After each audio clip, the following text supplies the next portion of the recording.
everyone, welcome back to our channel Bioverse, the universe of biology। और animal diversity के इस next lecture में हम आज देखेंगे पोरीफेरा का जनरल अकाउंट और उसकी क्लासिफिकेशन। तो चलिए वीडियो स्टार्ट करते हैं। आपको अगर इसके पहले की वीडियोस देखनी है तो आप इस वीडियो से जो प्लेलिस्ट अटैच्ड है वहां पर जाकर इससे पहले की भी वीडियोस देख सकते हैं, जहाँ पर मैंने प्रोटोजोआ के बारे में बताया है, जनरल अकाउंट और क्लासिफिकेशन, और साथ ही साथ मैंने 4 लेक्चर्स दिए हैं जो कि बेसिस ऑफ डाइवर्सिटी को समझाते हैं। तो चलिए वीडियो स्टार्ट करते हैं। सबसे पहला कैरेक्टरिस्टिक जो है पोरीफेरा का वो है मल्टी सेलुलर ऑर्गेनिज्म। इससे पहले जो हमने पढ़ा था प्रोटोजोआ, वो कैसे ऑर्गेनिज्म थे? वो यूनिसेलुलर ऑर्गेनिज्म थे, और ये कैसे हैं? मल्टी सेलुलर ऑर्गेनाइजेशन है। ठीक है, और यहाँ पे जो ऑर्गेनिज्म है वो कैसा है? Cellular level of body organisation को दिखाता है। जब यूनिसेलुलर है तो वो प्रोटोजोआ में एग्जिस्ट कर रहा है, ठीक है, और जब ये मल्टी सेलुलर हो गया मतलब यहाँ पर सेल्स प्रेजेंट हैं। सेलुलर लेवल ऑफ ऑर्गेनाइजेशन का मतलब है कि यहाँ पर सेल्स ही सारा काम कर रहे हैं, ठीक है। फिर देखते हैं नेक्स्ट चीज क्या है। मोस्टली मरीन होते हैं, मतलब कि समुद्री पानी में रहते हैं ये। थोड़े फ्रेश वाटर्स होते हैं, और लेकिन ये इंपॉर्टेंट है कि सबके सब एक्वेटिक होंगे। ये सारे एनिमल्स कैसे हैं? एक्वेटिक हैं। सॉलिटरी भी हो सकते हैं या फिर कॉलोनियल भी हो सकते हैं, लेकिन सारे कैसे होंगे? सेसाइल होंगे। सेसाइल मतलब कि मूव नहीं कर सकते, एक जगह से अटैच्ड होंगे, किसी सबस्ट्रेटम से अटैच्ड होंगे। रेडियल या फिर एसिमेट्रिकल होते हैं। रेडियल सिमेट्री या फिर एसिमेट्री। अगर आपको सिमेट्री के बारे में और अच्छे से पढ़ना है तो आप पहले के लेक्चर जरूर देखिएगा। अब देखिए बॉडी वॉल देखते हैं। इनकी बॉडी वॉल कैसी है? आउटर में पिनाकोडर्म है, इनर में क्वानोडर्म है, और इन दोनों के बीच में क्या है? एक जेलेटिनस नॉन सेलुलर मीसेनकाइम पाई जाती है। मतलब इनका जो बॉडी लेयर वो कैसा है? डिप्लोब्लास्टिक बॉडी लेयर है, ठीक है, डिप्लोब्लास्टिक, क्योंकि यहाँ पर मीसोडर्म के जगह पे कुछ भी नहीं पाया जा रहा है। ये बात ध्यान रखिएगा, नॉट ट्रू डिप्लोब्लास्टिक भी नहीं है ये, ठीक है। Body with many pores. जो पोर्स प्रेजेंट होते हैं बॉडी में उसको क्या कहते हैं? ऑस्टिया कहते हैं, ठीक है। जहां से पानी एंटर करता है उसको ऑस्टिया कहते हैं, और जहां से पानी एग्जिट करता है उसको ऑस्कुला कहते हैं। पोरीफेरा में एक स्पेशल टाइप ऑफ सेल्स पाए जाते हैं जो कि फ्लैजलेटेड होते हैं। इस तरीके का स्ट्रक्चर होता है उनका, फ्लैजलेटेड होते हैं। उन सेल्स को कहते हैं क्वानोसाइट। ये स्पेशल चैम्बर्स होते हैं और इन्हीं की वजह से पानी का फ्लो होता है, ठीक है। स्केलेटन कैसा होता है? चाहे तो वो कैलकेरियस स्पिक्यूल्स के रूप में स्केलेटन प्रेजेंट होगा या फिर सिलिशियस स्पिक्यूल्स के रूप में स्केलेटन प्रेजेंट होगा। इंटरनल स्केलेटन है, ठीक है। इंट्रासेलुलर डाइजेशन होता है। कोई भी रेस्पिरेटरी या एक्सक्रीटरी ऑर्गन नहीं प्रेजेंट होते हैं पोरीफेरा में। सारे हर्माफ्रोडाइट होते हैं, लेकिन कैसा फर्टिलाइजेशन फॉलो करते हैं? Cross fertilisation. सेल्फ फर्टिलाइजेशन की जगह ये लोग क्रॉस फर्टिलाइजेशन का रूल फॉलो करते हैं। एसेक्सुअल रिप्रोडक्शन कैसे होता है? बर्ड्स के द्वारा होता है या तो जेम्यूल्स के द्वारा होता है, ठीक है। ये जेम्यूल्स बहुत ही कैरेक्टरिस्टिक फीचर है पोरीफेरा का, ध्यान रखिएगा। सेक्सुअल रिप्रोडक्शन कैसे होता है? ओवोस्पर्म के द्वारा होता है। क्लीवेज कैसी होती है? इनके जाइगोट की क्लीवेज कैसे होती है? होलोब्लास्टिक क्लीवेज होती है, ठीक है। और इनडायरेक्ट डेवलपमेंट होता है। इनडायरेक्ट डेवलपमेंट होता है। लार्वा कौन कौन से हैं पोरीफेरा के? एम्फीब्लास्टुला लार्वा है या फिर उसी को पैरेनकाइमुला लार्वा भी कहा जाता है। तो ये थी पोरीफेरा के बारे में कुछ इंपॉर्टेंट जनरल कैरेक्टरिस्टिक्स। तो ये था हमारा पोरीफेरा का जनरल इंट्रोडक्शन। अब आगे बढ़ते हैं। पोरीफेरा एक ऐसा फाइलम है जिसमें 5000 स्पीशीज के लगभग पाया जाता है, ठीक है। अब पोरीफेरा का क्लासिफिकेशन देखते हैं कि पोरीफेरा को उसके स्केलेटन के बेसिस पे 3 क्लासेस में बांटा गया है कि पोरीफेरा में कैसा स्केलेटन प्रेजेंट है। इसके बेसिस पे 3 क्लासेस में बांटा गया है। सबसे पहला क्लास कौन सा है? कैलकेरिया या फिर कैल्सी स्पॉन्जिया। दूसरा है हेक्साचिनेलिडा या फिर हाइलोस्पॉन्जिया। तीसरा है डेमोस्पॉन्जिया, ठीक है। अब फर्स्ट क्लास जो है कैलकेरिया, उसमें क्या है? वो लाइम स्पॉन्ज कहे जाते हैं, ठीक है। कैल्शियम से आप मान सकते हैं लाइम स्पॉन्ज कहे जाते हैं। इसमें क्या होता है? इसमें कैलकेरियस स्पिक्यूल्स प्रेजेंट होते हैं, मतलब कैल्शियम वाले स्पिक्यूल्स प्रेजेंट होते हैं। अब इसका एग्जाम्पल देख लेते हैं कौन कौन से। इसमें एस्केनॉइड, साइकोनॉइड और ल्यूकेनाइड टाइप ऑफ जो है स्पॉन्जेस पाए जाते हैं या पोरीफेरा की ये क्लासेस पाए जाते हैं। अब क्लास 2 में चलते हैं, हेक्साटिनेलिडा, जिसको क्या कहा जाता है, ग्लास स्पॉन्ज कहा जाता है। ये कैसे होते हैं, इसमें सिलिशियस स्पिक्यूल्स पाए जाते हैं, ठीक है। इसमें कोई भी एक्सोपिनेकोडम नहीं पाया जाता है और कोएनासाइट्स जो होते हैं इसमें फिंगर शेप्ड चैम्बर्स में प्रेजेंट होते हैं। इस तरीके का फिंगर शेप्ड चैम्बर होता है, कोएनासाइट्स सिर्फ यहीं पर प्रेजेंट होते हैं, पूरे थ्रू आउट नहीं प्रेजेंट होते हैं। डेमोस्पॉन्जी को क्या कहते हैं, फ्रेम स्पॉन्ज कहते हैं। इसमें भी सिलिशियस स्पिक्यूल्स पाया जाता है या फिर स्पॉन्जिन फाइबर पाया जाता है, ठीक है। कभी भी ये ट्राई एक्सॉन स्केलेटन मतलब ऐसा स्केलेटन इसमें नहीं पाया जाता है, ठीक है। और इसका एग्जाम्पल कौन है, ल्यूकोनाइट टाइप ऑफ जो स्पॉन्जेस होते हैं वो इसका एग्जाम्पल है। अब देखिए, डेमोस्पॉन्जिया के अंदर भी 3 क्लासेस होती हैं, ठीक है। डेमोस्पॉन्जिया के अंदर 3 क्लासेस होती हैं, सब क्लासेस। तो पहला सब क्लास कौन सा है, टेट्रा एक्टिनेलिडा, दूसरा है मोनो एक्सोनेडा और तीसरा है केराटोसा। तो जो टेट्रा एक्टिनेलिडा है उसमें क्या है, स्पिक्यूल्स जो होते हैं वो टेट्राएक्सॉन शेप के होते हैं या तो होते ही नहीं हैं। इसका एग्जांपल है ऑस्केरेला। मोनो एक्सोनेडा में क्या होता है, स्पिक्यूल्स जो होते हैं वो मोनो एक्सोनिक होते हैं और इसका एग्जांपल है क्लियोना। और केराटोसा जो है इसमें क्या होता है, इसमें हॉर्न्स होते हैं स्पॉन्ज के अंदर और स्पॉन्जिन फाइबर का स्केलेटन होता है। इसका एग्जांपल है यू स्पॉन्जिया। तो आपके लिए इम्पॉर्टेंट है एग्जांपल्स कि कौन सा स्पीसीज किसका एग्जांपल है और कौन सी क्लास का है, कौन से सब क्लास का है। आपके सिलेबस के हिसाब से आपके लिए ये क्लास तक की क्लासिफिकेशन इम्पॉर्टेंट है, ठीक है। सब क्लास उतनी इम्पॉर्टेंट नहीं है। लेकिन अब मान लीजिए अगर आपसे पूछा जाए यू स्पॉन्जिया किस क्लास का है, तो उसके लिए आपको ये जानना इम्पॉर्टेंट होगा ना, इसलिए मैंने यहाँ पर मेंशन कर दिया है। अब देखते हैं पोरीफेरा के कुछ इम्पॉर्टेंट ऑर्गेनिजम्स और उनका कॉमन नेम, क्योंकि ये कॉमन नेम बहुत पूछता है। अब पहला है स्काइफा। स्काइफा को किस नाम से जाना जाता है, इसी को साइकॉन कहा जाता है और कॉमन लैंग्वेज में इसको अर्न स्पॉन्ज कहा जाता है, ठीक है।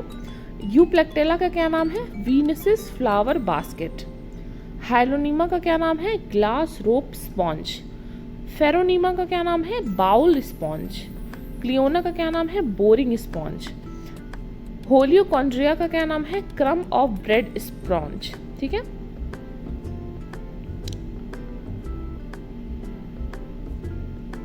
होलिकॉन्ड्रिया का क्या नाम है, क्रम्ब ऑफ ब्रेड स्पॉन्ज। कोलिना का क्या नाम है, मरमेड्स ग्लव्स। मेलिक्लोना का क्या नाम है, फिंगर स्पॉन्ज। इफाइजेटिया का क्या नाम है, fresh water sponge. You Spongia का क्या नाम है, बाथ स्पॉन्ज। फाइलोस्पॉन्जिया का क्या नाम है, लीफ स्पॉन्ज। हिप्पोस्पोरेंजिया का हॉर्स स्पॉन्ज। हिरसिनिया का है हॉर्नी स्पॉन्ज और पोचेरियन का है नेपच्यून्स गॉबलेट। ये कुछ कॉमन नेम्स हैं जो अक्सर पूछे जाते हैं, ठीक है। तो ये था क्लासिफिकेशन और उसमें से भी कुछ important species with their common names जो कि एग्जाम पॉइंट ऑफ व्यू से इंपॉर्टेंट है। नेक्स्ट देख लेते हैं कि पोरीफेरा में किस प्रकार के सेल्स पाए जाते हैं। जो सेल्स होते हैं, क्योंकि हमें पता है पोरीफेरा कैसा ऑर्गेनाइजेशन रखता है, सेलुलर ऑर्गेनाइजेशन रखता है, तो उसमें हर चीज़ के लिए सेल प्रेजेंट होती है। तो different type of cells present होते हैं पोरीफेरा में और आज हम देखते हैं कि कौन कौन से सेल्स प्रेजेंट होते हैं, ठीक है। सबसे पहले है पिनेकोसाइट्स। पिनेकोसाइट्स, तो पिनेकोसाइट्स कैसे होते हैं, ये फ्लैटेंड होते हैं, लार्ज होते हैं और पॉलीगोनल होते हैं। मतलब फ्लैट पॉलीगोनल लार्ज सेल्स होते हैं। ये कैसे होते हैं, बहुत कॉन्ट्रेक्टाइल होते हैं और वो क्या करते हैं, अपनी साइज में इंक्रीज भी कर सकते हैं और रिड्यूस भी कर सकते हैं सरफेस एरिया स्पॉन्ज की बॉडी का, ठीक है। और ये क्या बनाते हैं, ये पिनेकोडर्म बनाते हैं। पिनेकोडर्म क्या है, लेयर है, स्किन की लेयर है, ठीक है। नेक्स्ट है मायोसाइट। ये कैसे सेल होते हैं, जहाँ भी मायो वर्ड आए वहाँ पे आप मान सकते हैं कि मसल की बात हो रही है, ठीक है, या मसल लाइक उसका कुछ तो फंक्शन होगा। Fusiform contractile muscle cells present around ostia, oscula and other opening. तो जहाँ जहाँ पर भी ओपनिंग है उसके आसपास ये मायोसाइट सेल पाए जाते हैं और ये इन ओपनिंग को खोलने में बंद करने में काम आते हैं, कॉन्ट्रेक्टाइल है, ठीक है। नेक्स्ट है हमारा आर्कियोसाइट्स। आर्कियोसाइट्स कैसे सेल्स होते हैं, ये इंपॉर्टेंट है। अनडिफरेंशिएटेड एम्ब्रायोनिक अमीबोसाइट्स होते हैं। ये ऐसे अमीबोसाइट्स होते हैं जो अनडिफरेंशिएटेड डिफरेंशिएटेड होते हैं, ठीक है। एक तरह के स्टेम सेल आप मान सकते हैं, और ये जो है हर एक टाइप का सेल अपने से प्रोड्यूस कर सकता है, ठीक है। टोटिपोटेंट सेल होता है, और यही जो है सेक्स सेल्स को भी राइज देता है और रीजनरेशन में मदद करता है, ठीक है। तो आर्क्योसाइट कैसा सेल है हमारा, जो है पोटेंट है, टोटिपोटेंट है और अनडिफरेंशिएटेड एम्ब्रायोनिक अमीबोसाइट है, या इसी को स्टेम सेल भी कहा जा सकता है। नेक्स्ट है कॉलनसाइट्स। तो ये कैसे सेल्स होते हैं, branching pseudopodia united into a syncytial network. तो ये सीडोपोडिया टाइप के सेल्स होते हैं जो कि मिलकर एक नेटवर्क का फॉर्मेशन करते हैं। क्रोमोसाइट्स, क्रोमो वर्ड है मतलब कलर होगा, ये पिगमेंटेड अमीबोसाइट्स होते हैं जिनमें लोबोस सीडोपोडिया प्रेजेंट होता है, ठीक है। लोबोस सीडोपोडिया प्रेजेंट होता है। थीसोसाइट्स क्या होते हैं, ये फूड रिजर्व्स वाले सेल्स हैं, ठीक है। स्टोरेज सेल्स हैं थीसोसाइट। दो तीन चीज़ें इंपॉर्टेंट हैं, एम्ब्रायोनिक सेल कौन सा था, आर्क्योसाइट था, और पिनाकोडम कौन फॉर्म करता था, पिनोकोसाइट्स। कॉन्ट्रेक्टाइल मसल सेल कौन थे, मायोसाइट, और स्टोरेज कौन है, थीसोसाइट्स। स्क्लेरोब्लास्ट क्या होता है, ये मैन्युफैक्चर करते हैं स्पिक्यूल्स, और यही जो है आपके स्केलेटन को मैन्युफैक्चर कर रहे हैं। और जैसा भी होगा, मतलब जैसे हमने 3 तरीके के पढ़े, स्पिक्यूल्स या फिर उसी को इंटरनल स्केलेटन कहते हैं, वो पढ़े, तो उसी के बेसिस पे स्क्लेरोब्लास्ट भी 3 तरीके के होते हैं। जैसे अगर वो कैल्शियम वाला प्रोड्यूस कर रहा है तो उसको कैल्सोब्लास्ट कहेंगे, अगर सिल्का वाला प्रोड्यूस कर रहा है तो उसको सिलिकोब्लास्ट कहेंगे, और अगर स्पॉन्जिन फाइबर का प्रोड्यूस कर रहा है तो उसको स्पॉन्जियोब्लास्ट कहेंगे, ठीक है। अब ग्लैंड सेल क्या है, ग्लैंड है मतलब कुछ रिलीज करेगा, कोई हार्मोन या ऐसे कुछ। तो ये बॉडी सरफेस से जो है अटैच होते हैं और ये स्लाइम को सेक्रीट करते हैं, ठीक है। क्योंकि पोरीफेरा बहुत ही अभी प्रिमिटिव है तो वहाँ हार्मोन्स तो है नहीं, तो ग्लैंड सेल क्या करेंगे, सेक्रीट करेंगे स्लाइम को। जर्म सेल से पता है हमें कि ये ओवा एंड स्पर्म होंगे स्पॉन्जेस के, और ये आर्कियोसाइट से बनते हैं, ठीक है, ये भी हमने देख लिया। अब ये सारे सेल किसके टाइप हैं, अमीबोसाइट के हैं। यही अमीबोसाइट जो है ये सारे सेल को बना रहा है, ये अमीबोसाइट का ही सारा एग्जाम्पल है। और अमीबोसाइट कहाँ से बनता है, ये मीसेनकाइमल सेल से बनता है, ठीक है। मतलब बीच में जो मीसेनकाइम है यहाँ से बनता है। तो 9 तरह के सेल होते हैं मीसेनकाइमल सेल्स या फिर अमीबोसाइट्स। अब नेक्स्ट चलते हैं कोआनोसाइट्स। ये कैसे सेल्स होते हैं, ये फ्लैजलेटेड कॉलर सेल्स होते हैं। यही वो सेल्स होते हैं जो वाटर को फ्लो करने के लिए रिस्पॉन्सिबल होते हैं। इनके पास एक फ्लैजला होता है और ये फ्लैजलर मूवमेंट करके जो है पानी को अंदर बाहर करते हैं। और ये कहाँ से, कोआनोडर्म बनता है। तो पिनाकोडर्म बन गया, मीसेनकाइमल सेल बन गया और कोआनोडर्म बन गया, तीनों लेयर हमारी बन गई, ठीक है। पोरोसाइट क्या होते हैं, थिन वॉल्ड सेल होते हैं जो कि बोथ एंड पे खुलते हैं और न्यूक्लियस प्रेजेंट होता है और पेरिफेरल साइटोप्लाज्म प्रेजेंट होता है। क्रोमोसाइट की बात हमने कर ली, कलर पिगमेंट था जो कि कलर के लिए रिस्पॉन्सिबल होता है। अब मैं आपको एक टर्मिनोलॉजी क्लियर करना चाहती हूँ, क्योंकि मैं जब तक ग्रेजुएशन में रही तो मुझे इसके लिए बहुत कन्फ्यूज़न होता था। मेटाजोआ क्या है, प्रोटोजोआ तो चलिए समझ में आता है, पैराजोआ क्या है, यूमेटाजोआ क्या है, तो ये क्लियर कर लेते हैं, ठीक है। अब एनिमल्स को 2 कैटेगरी में बांटा गया था। पहला है मेटाजोआ और एक है प्रोटोजोआ। प्रोटोजोआ मतलब प्रिमिटिव जो एनिमल्स थे, ठीक है, जो कि सेलुलर ही नहीं थे, जिनमें सिर्फ एक सेल में ही पूरी की पूरी बॉडी थी, उसको प्रोटोजोआ कहा गया। और जो मोर देन 1 सेल्स थे उनको मेटाजोआ कहा गया, मल्टी सेलुलर ऑर्गेनिज्म, यूनिसेलुलर या ए सेलुलर और मल्टी सेलुलर ऑर्गेनिज्म, ठीक है। तो मेटाजोआ प्रोटोजोआ तो चलिए क्लियर हो गया। अब मेटाजोआ में भी 2 चीज़ें आई, एक तो था यूमेटाजोआ और एक था पैराजोआ। तो यूमेटाजोआ में पोरीफेरा को छोड़ के बाकी सारे फाइलम्स आते हैं और पैराजोआ में सिर्फ एक पोरीफेरा आता है। डिफरेंस क्या है दोनों में, जो सेल टाइप्स है और मॉर्फोलॉजी है पोरीफेरा की, वो और किसी भी मेटाजोआ से कंपेयर ही नहीं की जा सकती, क्योंकि जो हमारा पोरीफेरा है वही बस एक ऐसा है जो सेलुलर ऑर्गेनाइजेशन रखता है बॉडी की। बाकी सब कैसे रखते हैं, टिश्यू के फॉर्म में रखते हैं, बाकी सब टिश्यू के फॉर्म में रखते हैं, लेकिन पोरीफेरा कैसे रखता है, सेलुलर फॉर्म में, ठीक है। तो सारे फाइलम एक तरफ है और पोरीफेरा हमारा थोड़ा सा अलग है। तो पैराजोआ का जब भी जिक्र होगा मतलब कि पोरीफेरा की बात हो रही है, और जब भी यूमेटाजोआ की बात होगी तो बाकी सारे फाइलम्स आएंगे।